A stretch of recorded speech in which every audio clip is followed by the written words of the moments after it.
The dawn of June 1944 brought cold winds across the English Channel as British commandos prepared for a reconnaissance mission along the occupied French coast. Intelligence reports had indicated unusual enemy activity near a remote beach sector, and command needed boots on the ground to verify defences before the main invasion force arrived. Sergeant Oliver had led dozens of night raids, but this one felt different. His team of 12 men would paddle silently in rubber boats, land on hostile shores and sweep a cluster of German installations before extraction at sunrise. Before we continue, tell us in the comments which city you are listening from so we can connect with our audience around the world. The commandos blackened their faces with grease and checked their Thompson submachine guns one final time as the boats lowered into dark waters. Oliver studied reconnaissance photos showing a weathered beach hut positioned awkwardly between two concrete bunkers. The structure seemed insignificant, yet aerial imagery revealed fresh tire tracks leading directly to its door. Something about that hut bothered him. His instincts, sharpened by years of combat, whispered that the Germans never left anything unguarded without reason. The team synchronized watches, confirmed radio silence protocols, and pushed off into the night. Waves slapped against rubber hulls as England disappeared behind them. 20 minutes later, boots crunched onto French sand. The commandos moved like shadows, spreading into defensive positions while Oliver scanned the beach through binoculars.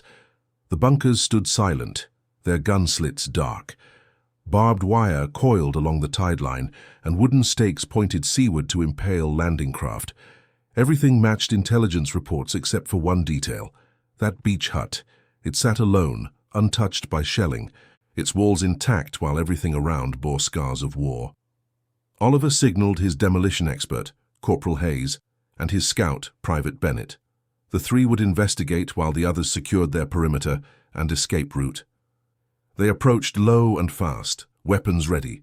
The hut was larger than it appeared in photographs, built from thick timber with a reinforced door that seemed military-grade rather than civilian construction. No lights showed through cracks, no voices carried on the wind. Oliver pressed his ear against the wood and heard something unexpected. Breathing. Not human breathing, but the steady rhythm of an animal. He exchanged glances with Hayes, who readied a grenade. Bennett covered the flanks. On Oliver's signal, Hayes kicked the door with full force. The wood splintered and the door crashed inward. Darkness exploded into motion. A massive Belgian Malinois launched from the shadows, teeth bared, a growl erupting from deep in its chest. The dog moved with trained precision, not wild like a stray but controlled like a soldier. Oliver barely raised his weapon before the animal stopped 3 feet away, holding position, hackles raised. Its eyes reflected moonlight streaming through the broken door. The Malinois wore a leather collar with German markings, but something was wrong. The dog trembled, ribs showing through its coat. It had not eaten in days, maybe weeks, yet it stood guard, refusing to abandon its post. Hayes kept his Thompson aimed while Bennett circled right, searching for threats. Oliver studied the hut's interior. Crates lined the walls, stamped with Wehrmacht eagles. A table held maps, code books, and a half-eaten meal covered in mold. Then Oliver saw what the dog was guarding. In the corner, wrapped in a German officer's coat, lay a wooden chest secured with heavy locks. The Malinois shifted, placing itself between the commandos and that chest. Its loyalty was absolute, its duty clear. Whatever secrets that box contained, this dog would die before surrendering them. Oliver lowered his weapon slowly and whispered to his men to hold fire. Something remarkable was happening here, something that transcended the war itself. Oliver crouched slowly, making himself smaller, less threatening. He had grown up with dogs on his family farm in Yorkshire and understood their language. This Malinois was not attacking because it wanted violence. It was protecting something it loved, something worth dying for. The dog's stance remained defensive, but Oliver noticed its tail tucked low and its ears pinned back in exhaustion rather than aggression. He spoke softly in English, then tried simple German commands he had learned from captured manuals. The dog's ears twitched at the German words, but it did not advance or retreat. It simply held position, trembling from hunger and fatigue. Hayes whispered urgently that they had 7 minutes before the beach patrol cycle completed, meaning German soldiers would return to this sector. Bennett reported finding empty food tins bearing Wehrmacht rations, Wehrmacht stamps, all dated 3 weeks prior. The hut had been occupied recently, but now stood abandoned except for the dog and whatever that locked chest contained. Oliver made a decision that defied every tactical manual he had studied. He unslung his pack, retrieved a tin of corned beef from his emergency rations, and peeled it open. The smell of meat filled the small space instantly. The Malinois nostrils flared, hunger warring with discipline and duty. Oliver placed the tin on the floor midway between himself and the dog, then stepped back. The animal watched him, calculating, weighing trust against starvation. Seconds stretched like hours. Finally, the dog took one tentative step forward, then another. It kept eyes locked on Oliver while lowering its head to the food. The first bite was cautious, the second desperate. Within moments, the tin was empty, and the Malinois looked up, something shifting in its expression. Not quite trust, but the beginning of understanding. Oliver spoke again, this time using a calm, steady tone that transcended language. He extended his hand slowly, palm up, letting the dog approach on its own terms. The Malinois sniffed his fingers, its warm breath visible in the cold air. Oliver remained motionless as the dog processed his scent, cataloguing him as something other than enemy. Hayes and Bennett watched in amazement as the commando sergeant, known for his ruthless efficiency in combat, showed infinite patience with an enemy war dog. The animal finally sat, still guarding the chest but no longer radiating imminent violence. Oliver noticed details now. The collar was high quality, the kind issued to military working dogs in specialized units. The Malinois bore scars along its shoulders and hindquarters, marks of combat and training. This was no ordinary guard dog. This was a warrior. Oliver examined the chest from a distance, noting the locks were beyond simple picking. He would need explosives or tools they had not brought, but the real question burned in his mind. Why had the Germans abandoned this hut, this dog, and this mysterious cargo? Had they retreated under pressure and planned to return? Had something gone wrong with their unit? The maps on the table showed coastal defenses, troop positions, and supply routes, all valuable intelligence. But they also showed something else. Red circles marked beach sectors designated for heavy fortification before an expected Allied invasion. The Germans knew D-Day was coming, and this intelligence could save thousands of lives. Hayes checked his watch and reported 3 minutes remaining. They needed to extract now or risk capture. Oliver faced an impossible choice. They could shoot the dog, take the chest and flee with captured intelligence. They could abandon everything and escape clean, or they could try something unprecedented.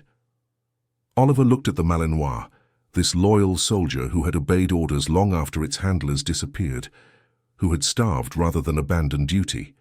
In that moment, Oliver understood the true nature of courage. It was not about following orders blindly. It was about making the hard choice when everything was on the line. He turned to Bennett and gave an order that shocked both his men. "Bring bolt cutters and extra rations," Oliver commanded, his voice carrying quiet authority despite the urgency screaming through his veins. Bennett hesitated only a moment before sprinting back toward the beach where the rest of the team waited. Hayes stared at Oliver with confusion clear on his blackened face. They were running out of time. Enemy patrols would sweep this area within minutes, and the sergeant was prioritizing a dog over the mission.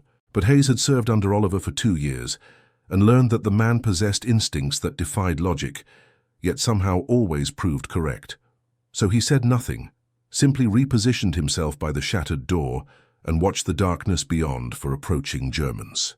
Oliver returned his attention to the Malinois, which had settled into a sitting position but maintained constant vigilance over the chest. The dog's breathing had steadied after eating, though its ribs still showed prominently beneath matted fur. Oliver spoke continuously in that same calm tone, words mattering less than intention. He told the dog about his own farm dogs back home, about a collie named Winston, who had saved him from a bull at age 12, about how dogs understood honor better than most men. The Malinois tilted its head slightly, processing the sounds, perhaps recognizing kindness beneath the unfamiliar language. Its eyes, dark and intelligent, never left Oliver's face. The sound of boots on sand brought both man and dog to full alert. The Malinois surged upright, a low growl building, but Oliver raised his hand in a calming gesture. Bennett burst through the doorway carrying bolt cutters and a canvas bag stuffed with rations. Behind him came 2 more commandos providing rear security. Oliver took the cutters and approached the chest slowly, telegraphing every movement to the watchful dog. The Malinois tensed as he neared its protected charge, muscles coiling for action. Oliver stopped, placed the cutters on the floor, and slid them toward the chest rather than advancing himself. Then he waited, demonstrating that he posed no immediate threat to what the dog valued most. Understanding seemed to dawn in the animal's expression. It registered that Oliver was not attempting to steal or destroy, but rather to access something in a controlled manner. The dog shifted position, moving slightly aside while maintaining its protective stance. Oliver retrieved the cutters and positioned them on the first heavy lock. The metal resisted initially, then gave way with a sharp crack that echoed too loudly in the confined space. Hayes flinched at the noise and checked the beach approaches again. Still clear, but their luck could not hold much longer. Oliver cut through the second lock, then the third. The chest sat unlocked, ready to reveal whatever secrets the Germans had deemed worthy of armed protection. Oliver lifted the lid slowly. Inside lay packages wrapped in oilcloth, bound with cord and sealed with wax stamps bearing SS insignia. Beneath those sat metal canisters labeled in German, their contents unclear. Oliver's German was functional enough to read the warning labels. Sensitive documents, handle with authorization only. He pulled out one package and carefully unwrapped it. Photographs spilled onto his lap. His breath caught. These were not ordinary military intelligence photos. These were detailed images of experimental weapons, rocket designs, advanced submarines, and something that looked like aircraft but flew without propellers. Hayes leaned over his shoulder and whistled softly. This was treasure beyond measure, technology that could change the entire war. But underneath the documents lay something even more extraordinary. A leather journal filled with handwritten notes in precise German script.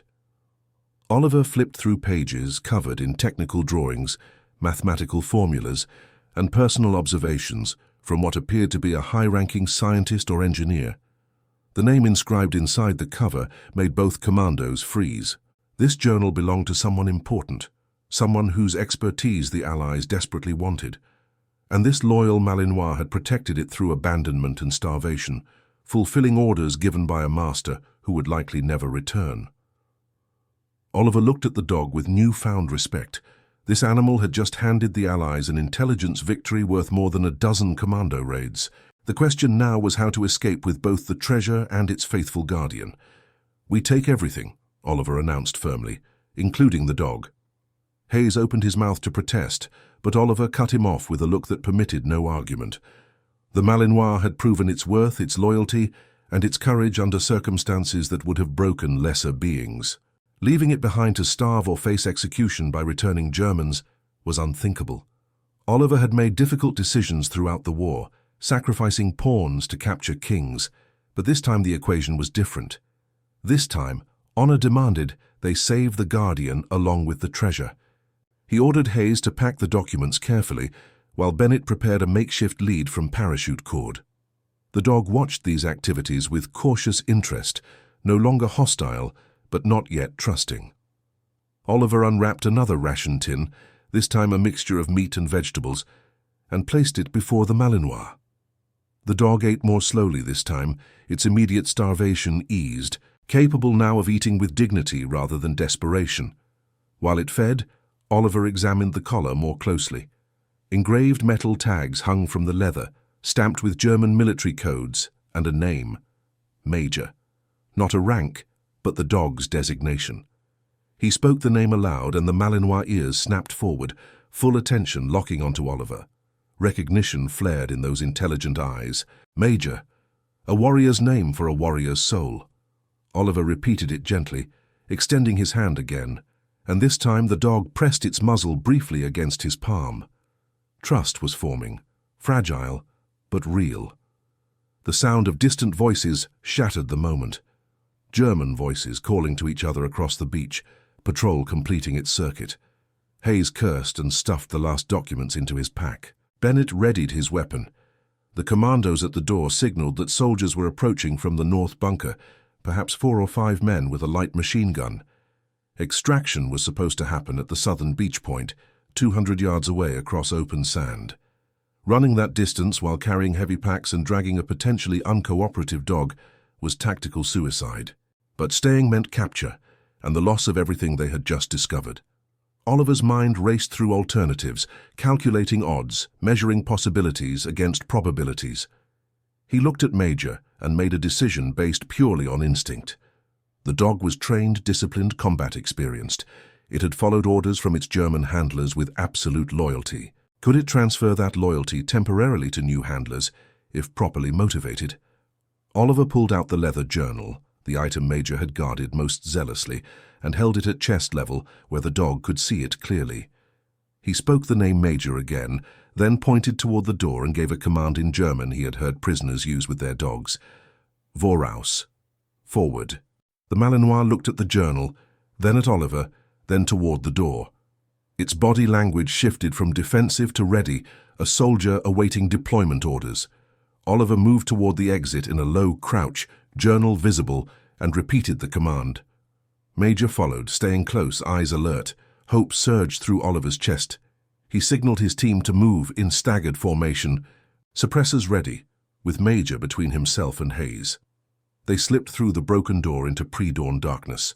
The German patrol was closer now, flashlight beams cutting through mist, rolling off the channel. Oliver led his team south along the tide line, where shadows were deepest and footing treacherous enough to slow pursuers. Major moved like a ghost beside him, paws silent on wet sand, instincts honed by countless combat operations. The dog was not just following, it was operating. The flashlight beams swung toward the beach hut. Shouts erupted as Germans discovered the forced entry and missing contents. The patrol leader barked orders, and the sound of running boots followed.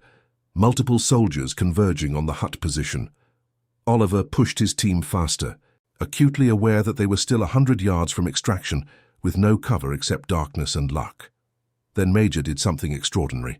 The dog stopped suddenly, turned back toward the approaching Germans, and released a sharp bark that echoed across the beach. It was not a random sound, but a calculated distraction. The German voices paused, confused, one man calling what sounded like a familiar name. Major barked again, leading the enemy attention away from the fleeing commandos, buying precious seconds with pure tactical brilliance. Oliver realized Major was not just distracting the enemy, but executing a trained maneuver, something the dog had learned in its German service. The patrol hesitated, likely recognizing the bark of a familiar animal, uncertain whether this represented friendly contact or allied deception. That confusion bought the commandos 30 additional yards before someone shouted an alarm and machine gun fire erupted. Tracers streaked across the beach, punching into sand and sending up geysers of wet earth. Oliver dove behind a destroyed concrete dragon's tooth obstacle, his team scattering to whatever cover existed. Major sprinted ahead, then circled back, moving with the tactical awareness of an experienced soldier under fire. The dog understood combat geometry instinctively. Hayes returned fire in controlled bursts, his Thompson spitting brass casings that glinted in muzzle flashes. Bennett lobbed a smoke grenade that exploded into thick white clouds, obscuring the beach and buying additional seconds. Oliver checked his compass, confirmed their direction, and pushed forward through the smoke. His lungs burned from exertion, and his pack dug into shoulders, the weight of captured documents feeling like the entire war compressed into canvas and oilcloth. Major stayed within arm's reach, neither leading nor lagging, adjusting pace to match Oliver's movements. The bond forming between man and dog was transcending language and nationality, forged in shared danger and mutual respect for duty. The extraction point materialized through thinning smoke. 2 rubber boats waited with commandos providing covering fire toward the pursuing Germans. Oliver's team splashed into shallow water, dragging the boats deeper before climbing aboard. Hayes pulled Bennett over the gunwale while others laid down suppression fire. Oliver turned back for Major and found the dog standing at the waterline, uncertain. The animal had never trained for naval operations, never learned to trust boats or water. It stood frozen between old loyalty and new trust, between certain death on the beach and uncertain survival with strangers. And what would you do if you were in this war and saw your best friend on four paws hesitate between life and death because of fear? Tell us how you would react. Oliver did not hesitate.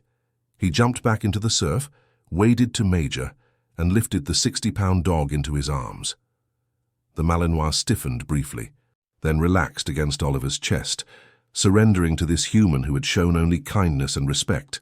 Oliver carried Major through knee-deep water while machine gun rounds kicked up spray around them. He stumbled, nearly fell, but Hayes grabbed his collar and hauled both man and dog over the boat's side. They collapsed into the bottom as Commandos paddled furiously toward open water.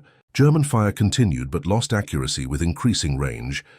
Within 5 minutes, the beach disappeared into darkness and mist, leaving only the sound of waves and labored breathing. The crossing back to England took nearly an hour. Major lay curled against Oliver's legs, exhausted beyond measure, traumatized by events it could not comprehend, but accepting this new reality with characteristic courage. Oliver kept one hand on the dog's head, stroking wet fur, speaking quiet reassurances. He thought about the improbability of this moment.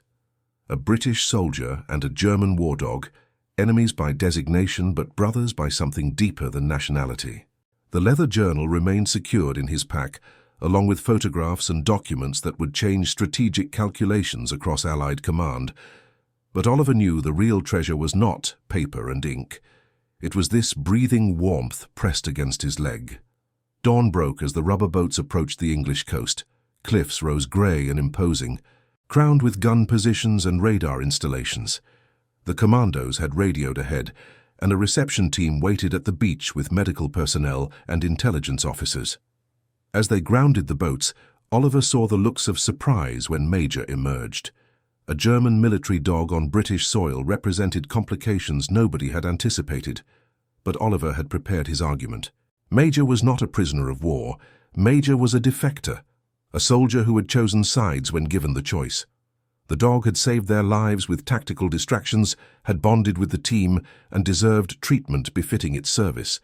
The intelligence officers could debate classifications later. Right now, this dog needed food, water, and rest. The intelligence officers descended on Oliver's team within minutes of landing, their eyes gleaming with anticipation as they saw the bulging packs and heard preliminary reports about captured documents. A colonel named Patterson took personal charge, directing Commandos toward a secure debriefing facility, while medical staff checked for injuries. Oliver watched as Hayes and Bennett handed over their packs, but he kept his own secured tightly, along with the leather journal still pressed against his spine. Major stayed close to Oliver's side, hackles raised at the sudden crowd of unfamiliar faces and voices. The dog trusted only one human in this strange land, and that trust was tentative, built on rations and rescue rather than time-tested partnership. Patterson noticed the dog immediately, and his expression shifted from excitement to confusion. He demanded explanation for bringing an enemy animal onto English soil, citing regulations about captured equipment and potential security risks. Oliver stood his ground, exhaustion making his voice rough but unwavering. He explained Major's role in the mission, how the dog had guarded intelligence valuable enough to justify the entire raid, how it had created tactical distractions that saved British lives, and how abandoning such loyalty violated every principle they claimed to fight for. Patterson listened with growing impatience, clearly viewing the Malinois as a problematic complication rather than an asset. He ordered 2 soldiers to take the dog to a military kennel for quarantine and evaluation. Major sensed the hostile intention immediately. The dog pressed against Oliver's leg, a low growl building in its chest, eyes fixed on the approaching soldiers. Oliver placed a hand on Major's head and spoke firmly to Patterson. "The dog goes where I go until proper arrangements are made." "This is not negotiable." The words hung in the cold morning air, a sergeant openly defying a colonel's direct order. Hayes and Bennett froze, recognizing the severity of Oliver's insubordination. Patterson's face flushed red, his hand moving toward his sidearm holster, in an unconscious gesture of authority challenged. The moment balanced on a knife's edge, military discipline warring against moral conviction. Then something unexpected happened, A civilian in a tweed coat stepped forward from the cluster of intelligence personnel. He introduced himself as Dr. Edmund Whitmore from the War Office, assigned to assess captured enemy documents. Whitmore had been listening to the exchange with keen interest, and now interjected with calm authority. "Colonel Patterson, perhaps we should evaluate the materials first before making decisions about their guardian. If this animal has indeed protected intelligence of significant value, its disposition should be considered carefully rather than hastily." The logic was sound, and Patterson had no choice but to agree without losing face. He ordered Oliver to accompany the intelligence team for debriefing, with the dog remaining under the sergeant's supervision until further notice. They moved to a converted manor house, serving as the local intelligence headquarters. Oliver, Major, Hayes, Bennett and several officers crowded into a room lined with maps and secure filing cabinets. Oliver finally removed his pack and extracted the oilcloth packages, placing them carefully on a long wooden table. Whitmore unwrapped the first bundle with practiced hands, revealing the photographs Oliver had glimpsed in the beach hut. The room fell silent as images emerged. Rockets larger than houses, mounted on wheeled platforms. Jet aircraft with swept wings, unlike anything currently flying. Submarine designs featuring closed-cycle engines and enhanced underwater endurance. These were not theoretical concepts, but operational weapons in various stages of deployment. Whitmore's hands trembled slightly as he spread the photographs across the table. He confirmed what Oliver had suspected. These represented German secret weapons programs, some already operational, others approaching readiness. The rockets were V-2 ballistic missiles capable of striking London from occupied Europe with no defense possible.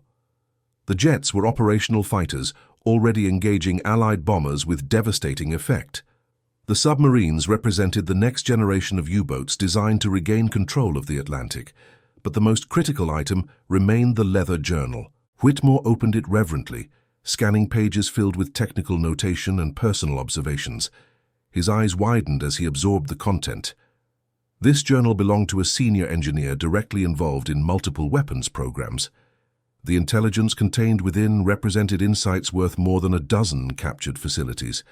Whitmore looked up from the journal, his expression grave. "Gentlemen, what you have recovered will save countless Allied lives and accelerate our understanding of German technological capabilities by months, perhaps years. This single operation has justified the entire Commando program." Patterson's attitude shifted immediately from skeptical to congratulatory. He began discussing medals and commendations, planning how to present this success to higher command, but Oliver barely listened. His attention remained on Major, who had curled up beneath the table near his feet, exhausted and overwhelmed.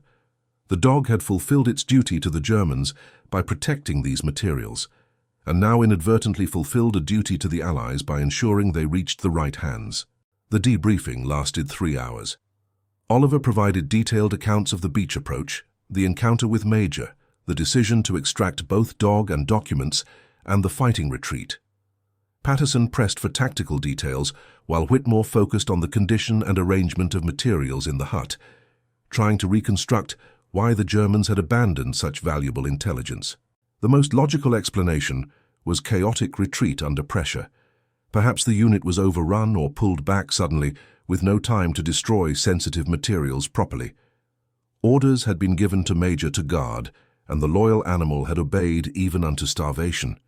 Such dedication suggested excellent training and a strong bond with its original handler. Whitmore proposed a theory that made everyone uncomfortable.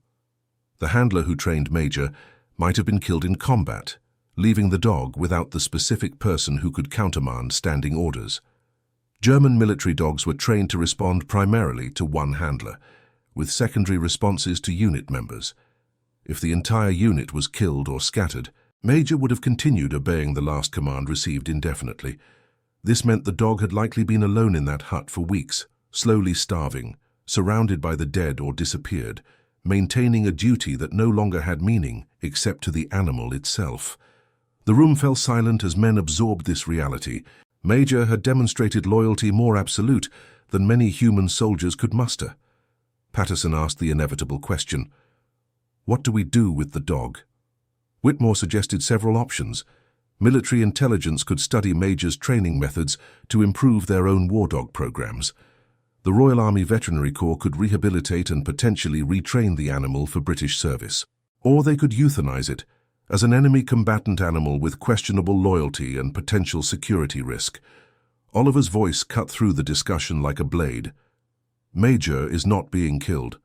The dog has committed no crime, harmed no British personnel, and saved our lives during extraction. If there are concerns about loyalty, I will take personal responsibility for its rehabilitation and training. The offer surprised everyone, including Oliver himself, but once spoken, it felt absolutely right. Patterson objected that Oliver was a field operative with no time for dog care. Whitmore countered that battlefield trauma bonding between soldiers and animals was well documented, and Major had clearly attached to Oliver during the rescue. Separating them now might cause psychological damage to an already traumatized animal, potentially destroying any value the dog might offer. Furthermore, Oliver had demonstrated exceptional instincts regarding Major's behavior and capabilities. Perhaps the sergeant should be temporarily assigned to the War Dog Training School to work with specialists while maintaining the relationship with Major. It was an elegant solution that satisfied tactical needs while honoring ethical obligations. Patterson reluctantly agreed, contingent on proper reports and regular evaluations. Over the following weeks, Oliver and Major became inseparable. The dog gradually adjusted to British food, British commands, and British routines. Specialists at the War Dog School were amazed by Major's training level and adaptability.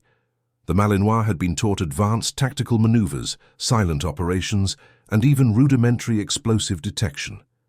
With patient reconditioning, Major transferred its loyalty and obedience from German to British handlers, though it remained most responsive to Oliver. The sergeant learned that rebuilding trust with a traumatized war dog required consistency, patience, and respect for the animal's dignity. He studied canine psychology, trained alongside veterinarians, and slowly transformed from a commando into something unexpected, a bridge between human and animal warriors who shared the burden of war.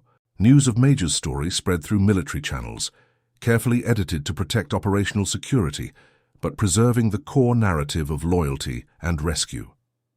Soldiers facing their own traumas found inspiration in the tale of a dog who had maintained duty against impossible odds. The Dogs for Defense program in America requested information about Major's training, hoping to incorporate lessons into their own expanding war dog operations. British newspapers, heavily censored but hungry for positive stories, published sanitized accounts of a German dog defecting to the Allied cause. Major became a symbol, proof that honor and courage transcended nationality and species. Oliver found himself uncomfortable with the attention, but recognized its value for morale. Meanwhile, the intelligence extracted from the beach hut proved as valuable as Whitmore had predicted. Allied scientists analyzed the rocket photographs and adjusted defensive strategies for London. Fighter Command studied the jet aircraft specifications and developed new tactics for bomber escorts. Naval intelligence used the submarine designs to anticipate and counter the next generation of U-boat threats.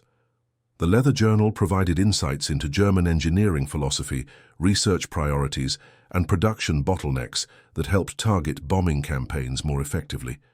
Every page Major had guarded translated into saved lives and shortened war. The dog had, without understanding or intention, become one of the most effective intelligence assets of the entire European campaign. Patterson returned 6 weeks after the initial raid with news. Oliver was being recommended for a Distinguished Service Order for the beach operation, with Hayes and Bennett receiving military medals. But more importantly, the War Office had approved a new initiative. Based on the success with Major, they wanted to establish a specialized unit for rehabilitating captured enemy war dogs and retraining them for Allied service. Oliver was offered command of this unit with promotion to lieutenant and permanent assignment away from frontline commando operations. It was everything a career soldier should want: recognition, advancement, and meaningful work.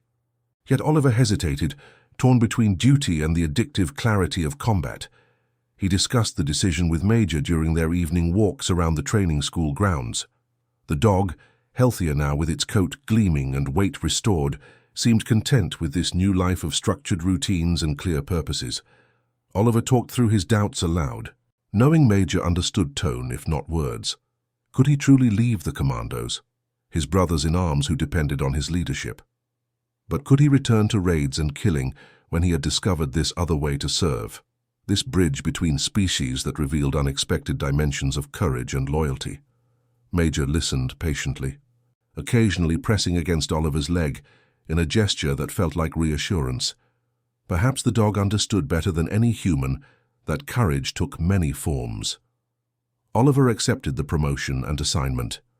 Over the following year, he built a program that rehabilitated 17 captured German war dogs, retraining them for mine detection, sentry duty, and search operations. Each animal carried its own trauma, its own story of abandonment or capture.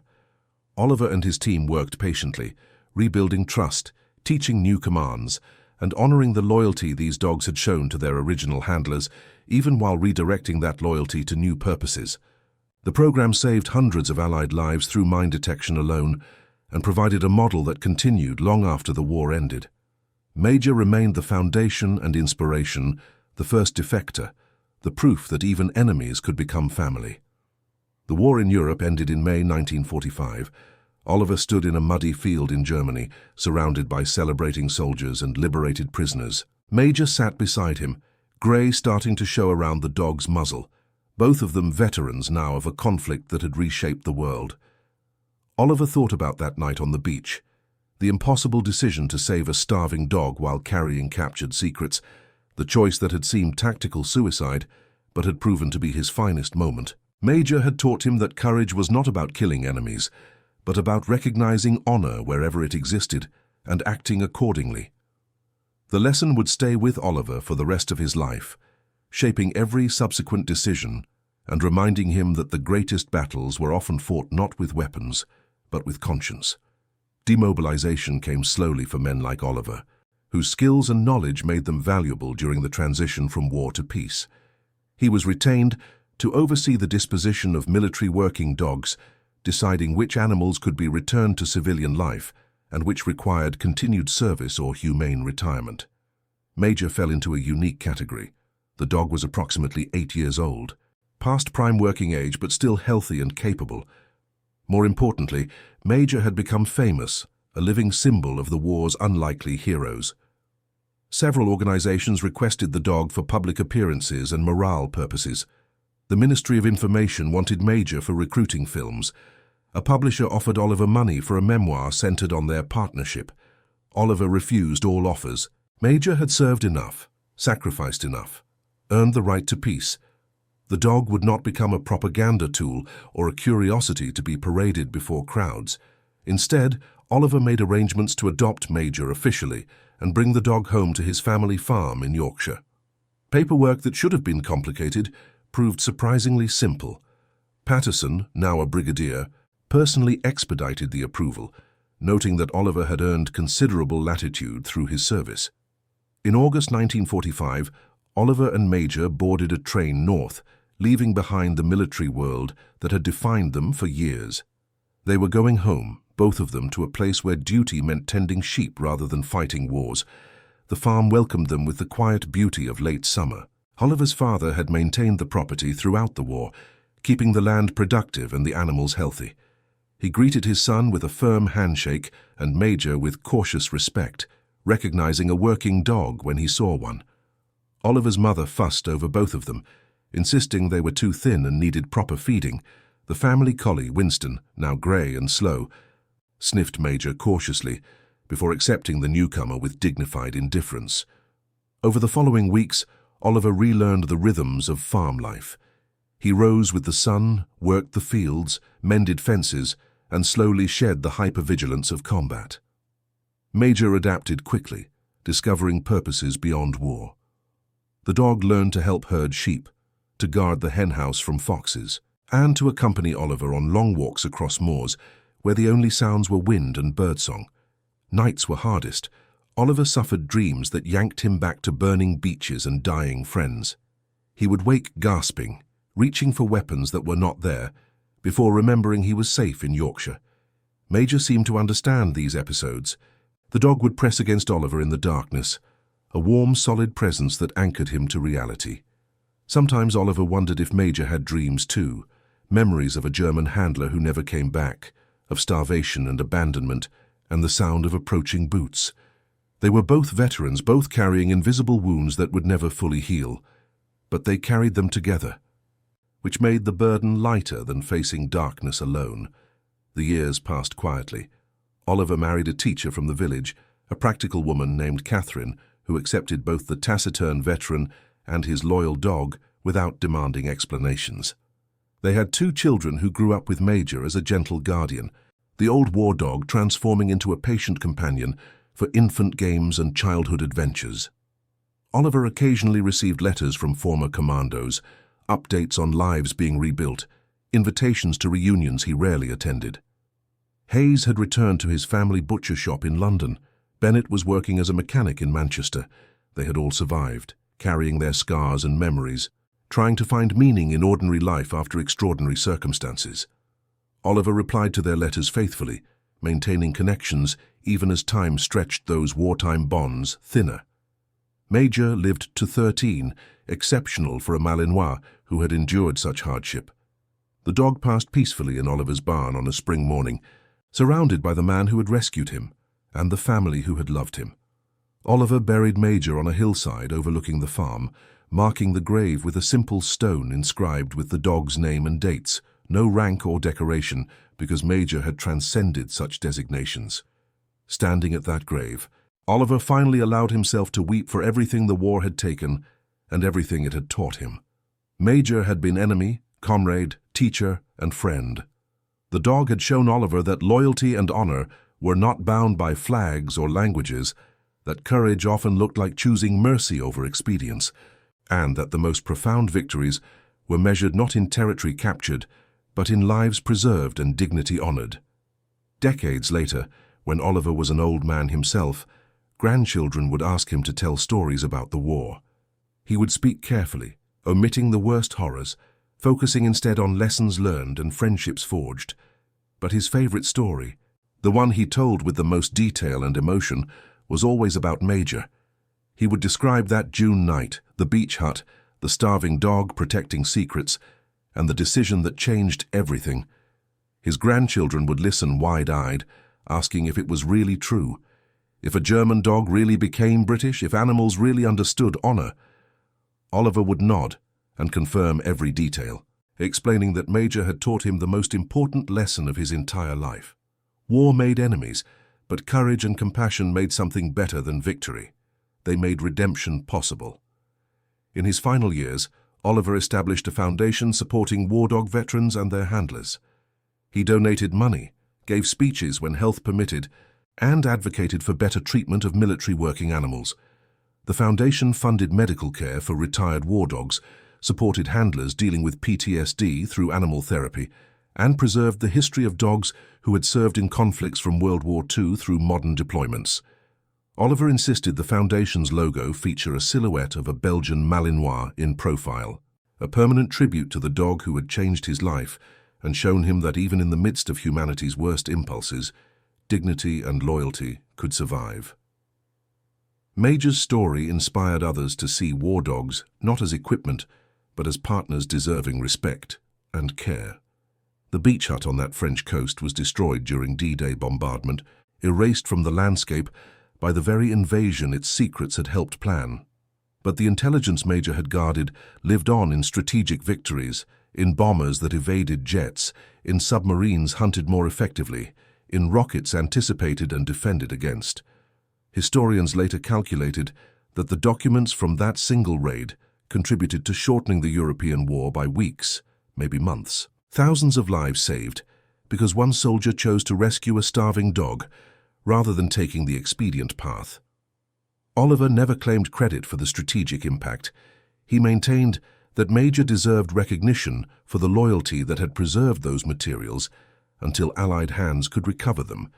When Oliver died at 87, his family buried him in the village churchyard with full military honors. A small delegation from the War Dog Training School attended, now elderly men themselves who remembered the program Oliver had built. They brought a wreath shaped like a dog collar and placed it on his coffin, a symbol only veterans would fully understand. During the service, Oliver's grandson read a letter the old man had written years before, to be opened after his death. The letter described meeting Major, the choice made on that beach, and the lesson learned. It concluded with words that brought tears to many eyes. Major taught me that war reveals what we truly value. Do we value victory at any cost, or do we value honor, even when it complicates our mission? I chose honor that night, and it saved me more certainly than any tactical decision could have. Major was a German dog who became British not through coercion, but through kindness, proving that even enemies can become family if we choose compassion over expedience. That choice is available to us every day, in peace as in war. The foundation Oliver established continues operating today, expanding to serve multiple nations and modern conflicts. Somewhere in its archives sits a photograph taken in 1945, showing a young lieutenant standing beside a Belgian Malinois in a Yorkshire field, both looking at the camera with the weary confidence of survivors. The photo is labeled simply Oliver and Major, with no mention of ranks or decorations. Visitors to the Foundation's museum can see that photograph, along with the leather journal that Major guarded, now preserved in a climate-controlled case, as a reminder that small acts of courage ripple through time in ways we cannot predict. The story lives on, retold in books and films, adapted and dramatized, but always returning to the essential truth. One night, one choice, one dog. A German warrior who became a British hero, proving that loyalty transcends boundaries we create, and that the truest courage often looks like mercy in action.